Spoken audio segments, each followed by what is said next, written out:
ਅੱਜ ਦੀ ਇਸ ਵੀਡੀਓ ਰਾਹੀਂ ਅਸੀਂ ਸ਼੍ਰੇਣੀ 9ਵੀਂ ਵਿਸ਼ਾ ਨਾਗਰਿਕ ਸ਼ਾਸਤਰ ਪਾਠ ਨੰਬਰ 10 ਲੋਕਤੰਤਰ ਦਾ ਅਰਥ ਅਤੇ ਮਹੱਤਵ। ਅੱਜ ਅਸੀਂ ਇਸ ਵੀਡੀਓ ਰਾਹੀਂ ਸ਼੍ਰੇਣੀ 9ਵੀਂ ਜੋ 2 ਜੁਲਾਈ 2020 ਡੇਲੀ ਡੋਜ਼ ਦਾ ਕੰਮ ਆਇਆ ਹੈ ਉਹ ਕਰਾਂਗੇ। ਅੱਜ ਲੋਕਤੰਤਰ ਦਾ ਅਰਥ ਅਤੇ ਮਹੱਤਵ ਬਾਰੇ ਪੜ੍ਹਾਂਗੇ। ਜਿਵੇਂ ਕਿ ਅਸੀਂ ਜਾਣਦੇ ਹਾਂ, ਅੱਜ ਕੱਲ੍ਹ ਸੰਸਾਰ ਦੇ ਜ਼ਿਆਦਾਤਰ ਦੇਸ਼ਾਂ ਦੇ ਵਿੱਚ ਲੋਕਤੰਤਰ ਹੀ ਚੱਲਦਾ ਹੈ। ਜੇਕਰ ਅਸੀਂ ਸਭ ਤੋਂ ਪਹਿਲਾਂ ਲੋਕਤੰਤਰ ਸ਼ਬਦ ਦਾ ਅਰਥ ਦੇਖੀਏ ਤਾਂ ਲੋਕਤੰਤਰ ਅੰਗਰੇਜ਼ੀ ਭਾਸ਼ਾ ਦੇ ਸ਼ਬਦ ਡੈਮੋਕ੍ਰੇਸੀ ਦਾ ਪੰਜਾਬੀ ਅਨੁਵਾਦ ਹੈ। ਅਸੀਂ ਪੰਜਾਬੀ ਦੇ ਵਿੱਚ ਲੋਕਤੰਤਰ ਕਹਿੰਦੇ ਹਾਂ ਅਤੇ ਅੰਗਰੇਜ਼ੀ ਵਿੱਚ ਇਸ ਨੂੰ ਅਸੀਂ ਡੈਮੋਕ੍ਰੇਸੀ ਕਹਿੰਦੇ ਹਾਂ। ਡੈਮੋਕ੍ਰੇਸੀ ਸ਼ਬਦ ਯੂਨਾਨੀ ਭਾਸ਼ਾ ਦੇ ਦੋ ਸ਼ਬਦਾਂ ਜੋ ਗ੍ਰੀਕ ਲੈਂਗੁਏਜ ਹੈ ਉਸ ਦੇ ਦੋ ਸ਼ਬਦਾਂ ਡੈਮੋਜ਼ ਅਤੇ ਕ੍ਰੇਟੀਆ ਤੋਂ ਬਣਿਆ ਹੈ, ਜਿਸ ਵਿੱਚ ਡੈਮੋਜ਼ ਦਾ ਅਰਥ ਹੈ ਲੋਕ ਅਤੇ ਕ੍ਰੇਟੀਆ ਦਾ ਅਰਥ ਹੈ ਸ਼ਾਸਨ, ਅਰਥਾਤ ਲੋਕਾਂ ਦਾ ਸ਼ਾਸਨ। ਤਾਂ ਡੈਮੋਕ੍ਰੇਸੀ ਦਾ ਭਾਵ ਹੈ ਲੋਕਾਂ ਦਾ ਸ਼ਾਸਨ। ਲੋਕ ਆਪਣੇ ਉੱਤੇ ਸ਼ਾਸਨ ਆਪ ਕਰਦੇ ਹਨ। ਕੁਝ ਵਿਦਵਾਨਾਂ ਅਨੁਸਾਰ ਲੋਕਤੰਤਰ ਸ਼ਾਸਨ ਦਾ ਇੱਕ ਰੂਪ ਹੈ ਜਿਸ ਵਿੱਚ ਲੋਕ ਰਾਜਨੀਤਿਕ ਸ਼ਕਤੀ ਉੱਪਰ ਨਿਯੰਤਰਣ ਰੱਖਦੇ ਹਨ।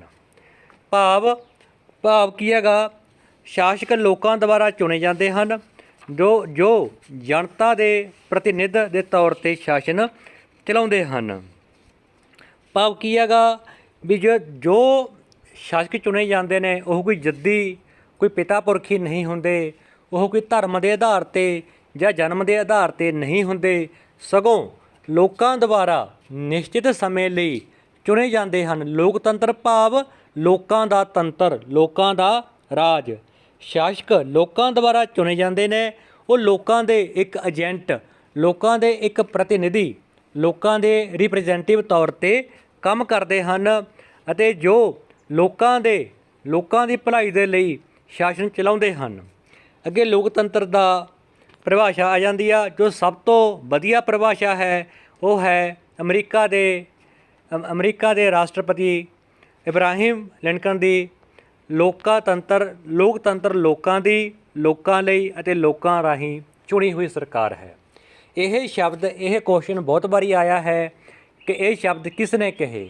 ਤਾਂ ਇਹ ਇਬਰਾਹਿਮ ਲਿੰਕਨ ਨੇ ਕਹੇ ਸਨ, ਜੋ ਕਿ ਅਮਰੀਕਾ ਦੇ ਰਾਸ਼ਟਰਪਤੀ ਰਹਿ ਚੁੱਕੇ ਹਨ। ਇਸ ਤੋਂ ਬਾਅਦ ਅਗਲੇ ਵਿਦਵਾਨ ਸੀਲੇ, ਲੋਕਤੰਤਰ ਇੱਕ ਅਜਿਹੀ ਸਰਕਾਰ ਹੈ ਜਿਸ ਵਿੱਚ ਹਰੇਕ ਵਿਅਕਤੀ ਦਾ ਹਿੱਸਾ ਹੁੰਦਾ ਹੈ।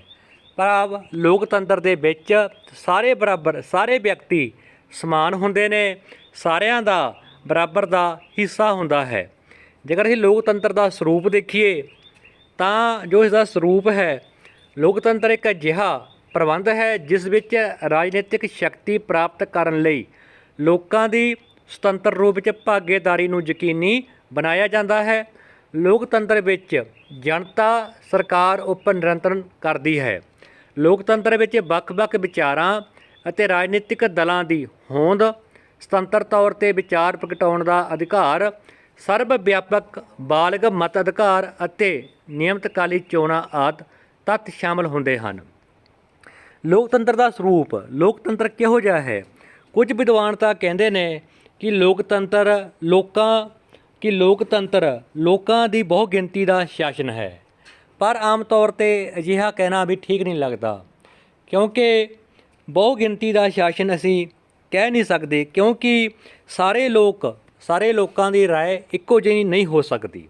ਤਾਂ ਬਹੁ ਗਿਣਤੀ ਦਾ ਸ਼ਾਸਨ ਨਹੀਂ ਕਹਿ ਸਕਦੇ। ਅਤੇ ਕਈ ਵਿਦਵਾਨ ਕਹਿੰਦੇ ਹਨ ਕਿ ਲੋਕਤੰਤਰ ਬਹੁ ਗਿਣਤੀ ਦਾ ਸ਼ਾਸਨ, ਪਰ ਆਮ ਤੌਰ 'ਤੇ ਅਸੀਂ ਕਈ ਵਾਰੀ ਦੇਖਿਆ ਹੈ ਕਿ ਕਈ ਵਾਰ ਕੋਈ ਤਾਨਾਸ਼ਾਹ ਧੱਕੇ ਦੇ ਨਾਲ ਲੋਕਾਂ ਤੋਂ ਵੋਟਾਂ ਪਵਾ ਕੇ ਆਪਣਾ ਰਾਜ, ਆਪਣੀ ਸਰਕਾਰ ਬਣਾ ਸਕਦਾ ਹੈ।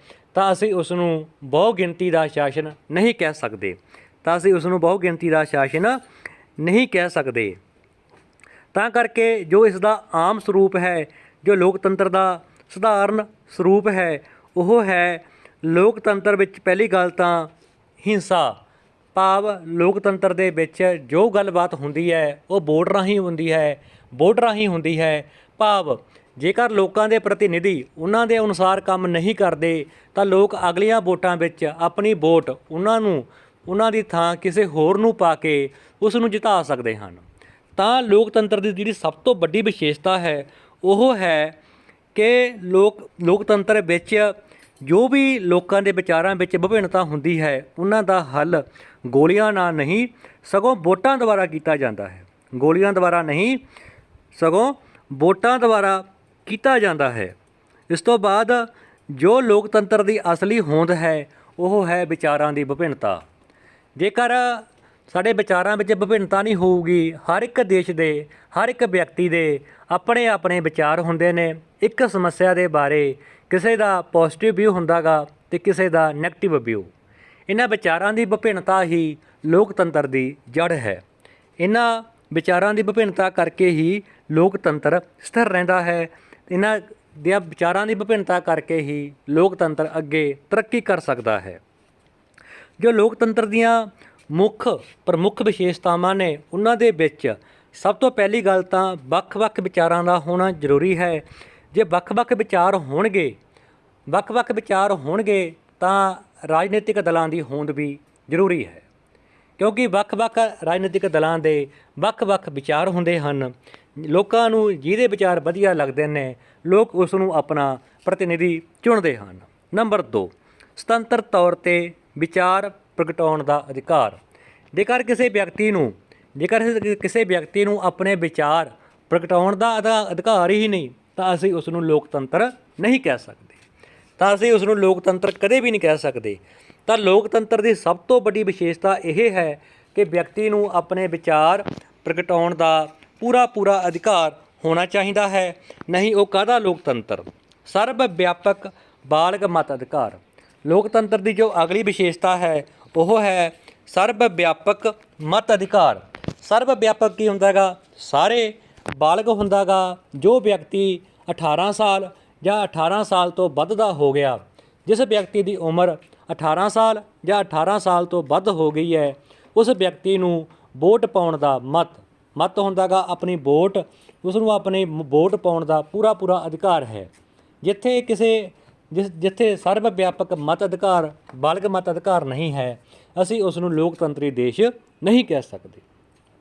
ਇਸ ਤੋਂ ਅਗਲੀ ਵਿਸ਼ੇਸ਼ਤਾ ਹੈ ਇਸ ਦੀ ਮੇਨ, ਜਿਹੜੀਆਂ ਚੋਣਾਂ ਨੇ ਉਹ ਨਿਯਮਿਤ ਕਾਲੀ ਹੋਣੇ ਚਾਹੀਦੀਆਂ ਨੇ। ਭਾਵ ਚੋਣਾਂ ਜੋ ਵੋਟਾਂ ਨੇ ਉਹ ਜੋ ਉਹਨਾਂ ਦਾ ਸਮਾਂ ਹੈ ਉਸ ਸਮੇਂ ਅਨੁਸਾਰ ਹੀ ਹੋਣੀਆਂ ਚਾਹੀਦੀਆਂ ਹਨ।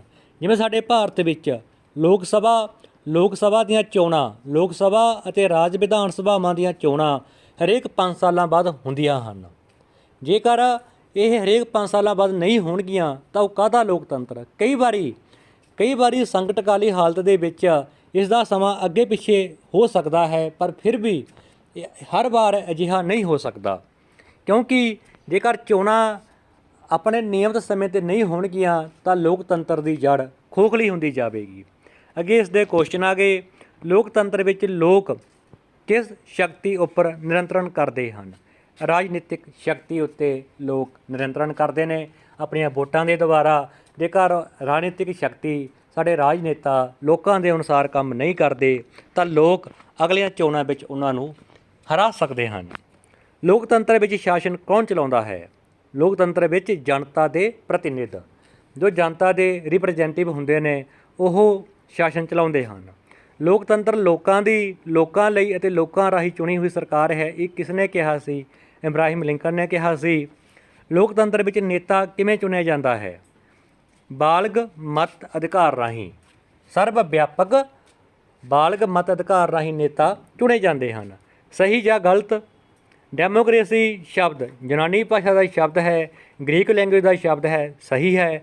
ਲੋਕਤੰਤਰ ਵਿੱਚ ਸਰਕਾਰ ਨਿਯੰਤਰਣ ਤੋਂ ਬਾਹਰ ਹੁੰਦੀ ਹੈ, ਗਲਤ ਹੈ। ਫਿਰ ਉਹ ਕਾਹਦਾ ਲੋਕਤੰਤਰ ਜੋ ਸਰਕਾਰ ਲੋਕਾਂ ਦੇ ਅਧੀਨ ਹੀ ਨਹੀਂ। ਲੋਕਤੰਤਰ ਵਿੱਚ ਚੋਣਾਂ ਨਿਯਮਤਕਾਲੀ ਹੁੰਦੀਆਂ ਹਨ, ਇਹ ਬਿਲਕੁਲ ਸਹੀ ਹੈ। ਨਿਯਮਤਕਾਲੀ ਚੋਣਾਂ ਦਾ ਹੋਣਾ ਹੀ ਲੋਕਤੰਤਰ ਦੀ ਸਭ ਤੋਂ ਵੱਡੀ ਜੜ੍ਹ ਹੈ। ਇਸ ਵੀਡੀਓ ਰਾਹੀਂ ਅਸੀਂ ਸ਼੍ਰੇਣੀ 9ਵੀਂ 2 ਜੁਲਾਈ 2020 ਡੇਲੀ ਡੋਜ਼ ਦਾ ਕੰਮ ਕੀਤਾ ਹੈ। ਇਸ ਵੀਡੀਓ ਨੂੰ ਵੱਧ ਤੋਂ ਵੱਧ ਸ਼ੇਅਰ ਕਰੋ ਤਾਂ ਜੋ ਵੱਧ ਤੋਂ ਵੱਧ ਵਿਦਿਆਰਥੀ ਇਸ ਦਾ ਲਾਭ ਉਠਾ ਸਕਣ। ਧੰਨਵਾਦ।